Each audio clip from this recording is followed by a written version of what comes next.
Assalaamu calaykum asxaabay isku soo noqda wanaagsan waxaan rajeynayaa inaad dhammaantiin caafimaad qabtaan maanta waxaan ka hadli doonaa tallaalka COVID-19 oo runtii dunida aamudida wadamo badan inay bilaabeen si xawliyana ku socda cudurkaas COVID-19 oo labadii sano u dambeysay nolosha naqaan bedelay ayaa maanta wadamo badan dadaal ugu jiraan sidii ay uga cirib tiri lahaayeen wadamadooda marka waxaan doonayaa inaan xog guud ka bixiyo Turkiga xalku meeshu maray processkaas ay bilaabeen iyo tallaalku inuu soo gaaray ajnabta iyo wax la gudban qofka ajnabiga hadii uu doonayo inuu qaato tallaalka COVID-19 iyo aniga oo jecel inaan maanta ka mid noqdo dadkaas tallaalka ku biira oo dooskii koowaad ama irbadii koowaad maanta soo qaata Turkiga wuxuu ka mid yahay wadamada sida xawliga ah u wada oo wasaaradda caafimaadku sida ay sheegtay hadda ilaa 30 milyan baa irbadii koowaad qaatay 14 milyan iyo jajab waliba waxa ay qaateen laba irbadood waxaan rajeynayaa inay goor dhow dhameeyaan oo kooda bisha toddobaad oo kale wadanka tamaaman waa loo wada furayaa gabi ahaan marka processka haddaan fiirinana processku muddo soo socday oo markii hore kala mudnaan bay sameeyeen oo dadka caafimaadka ka shaqeeya dadka waaweyn oo kale iyo ayaa la hormarsiiyay kadibna da'da ayaa hoos loogu socday marka hadda dad badan oo dhalinyaro bay soo gaartay oo waxa lagu wadaa maca in jimcaha soo socota ay gaadho dadka 18 sano jirka ah marka maxay uga dhigan tahay taas dadka ajnabiga ku dhaqan wadankan Turkiga sida Soomaalida oo kale ajnabiga ayaamahan dambe iyagana waxa u soo dhacay fariimo uu ku wargelinayay inay xaq u heleen inay ka mid noqdaan dadka la tallaalayo marka qofku kadibna uu tagi karo isbitaalka ugu dhow kadibna uu irbad sida ku helayo waxa Turkiga hadda dadka lagu tallaalaya laba irbadood oo ah BioNTech oo Jarmal iyo Sinovac oo ah iyaduna irbad Chinese ah Turkiduna mid ay soo wadaan Turkovac iyo noocaas in la dhaho malaynaya oo ay rabaan mar dhow in dadkooda ku tallaalaan wadamo kalena ay u geeyaan ama ay ugu deeqaan ama ay ku iib geeyaanba mid taala socotaba waxay tahay dadka ajnabiga waliba dadkana Soomaalida oo waayadan dambe yimid kula talin lahaa inay samaystaan dhamaantoon e-devlet oo ah runtii system online oo qofku ka eegi karo adressyadiisa jaamacadiisa caafimaadkiisa waxyaabo badan oo kala socon karo oo adeegyadii dawladdu intoodii badneed ay maanta online isku bedelayaan marka qofku waa inuu e-devlet lahaado oo waxa tay kartaa data halkaas ka soo qaadan kartaa ama hadii aad bangi leedahay bangiga ayaa ka soo gali kartaa kadibna waxaad access u helaysaa waxyaabo badan oo adoo hawl badan kaaga bixin aad samaysan karaysid dadku balanta waxay ka qabsanayaan oo hadda of course message ku soo dhaco inapis iyo meheres oo iyaguna website balanaha laga qabsado caafimaadka la xiriira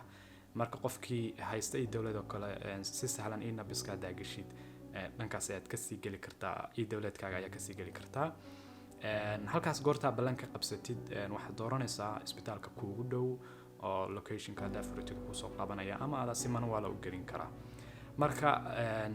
online kaas iyaan la dhayalsan qofkii aan e-devlet lahayn ha samaysto runtii hawl badan bay ka caawinaysaa xogtaada oo dhan xagaas waad ka helaysaa waxyaabo badan oo online laga yaabo inaad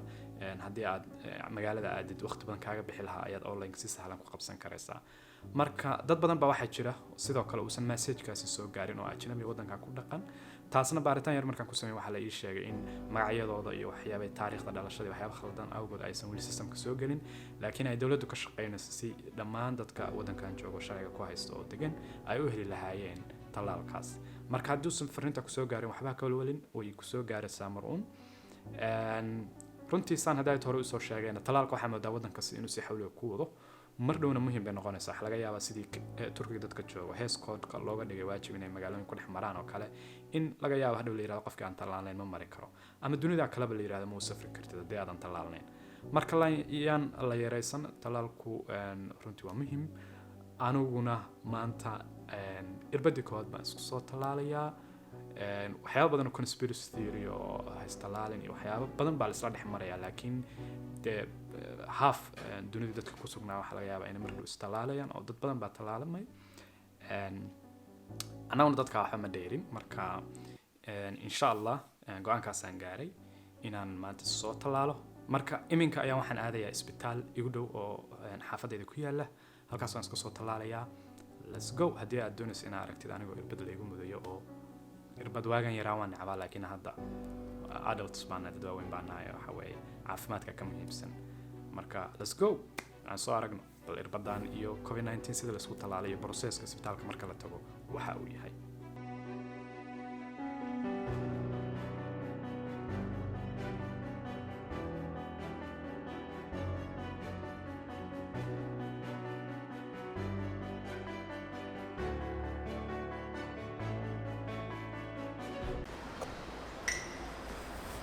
isbitaalkii haddaan ka soo baxay shoodkayga waan soo qaatay alxamdulilah aad baanan u fiicnahay iminka xaafadan kusoo laabtay alxamdulilah irbadii BioNTech qaybteedii koowaad waa isku soo dhuftay dayaan inaan tuso wax yar marka kolley alxamdulilah hadda wax xanuuna ma dareemayo isbitaalka markaan joogay waxaa laga codsaday inaan 15 daqiiqo isbitaalka kusii sugnaado si loo arko haddii uu reaction sameeyo jirkaygu marka qofka allergy leh waxaan kula talinayaa inuu isbitaalada waaweyn tago una sheego waa lagu weydiinaya dhakhaatiirtu ay ku weydiinayaan marka sidaas u sahlan tahay runtii process kuma process adag maaha process aad u sahlan weeye dadka Turkiga jooga oo maasajida u soo dhaceen waxaan kula talin lahaa inay ka fikiraan optionkaas marka anaga dadka hadda soo qaatay BioNTech 6 isbuuc kadib baan dooskeeda labaad qaadan doonaa marka 6 isbuuc kadib ilaahay baa meeshaan ku sugannahay laakiin kolay labada doos in la qaato waa muhiim fideoga intaas ku soo koobaya waxaan rajaynayaa inuu anfacay dadka ku sugan Turkiga iyo guud ahaan processkan oo wadan kasta ka socda ay tahay in qof kasta uu la socdo talaalka iyo wadankiisa meeshuu joogo heerku uu maray faa'iidooyinkiisa iyo waxa soo dhan ilaa kulanti dambe oo xiiso leh oo isu shire oo idin leh isma dhaafin fadlan share subscribe like comment noogu reeb haddii aad istalaashay shaqada isticmaashay aad baa mahadsantihiin assalaamu calaykum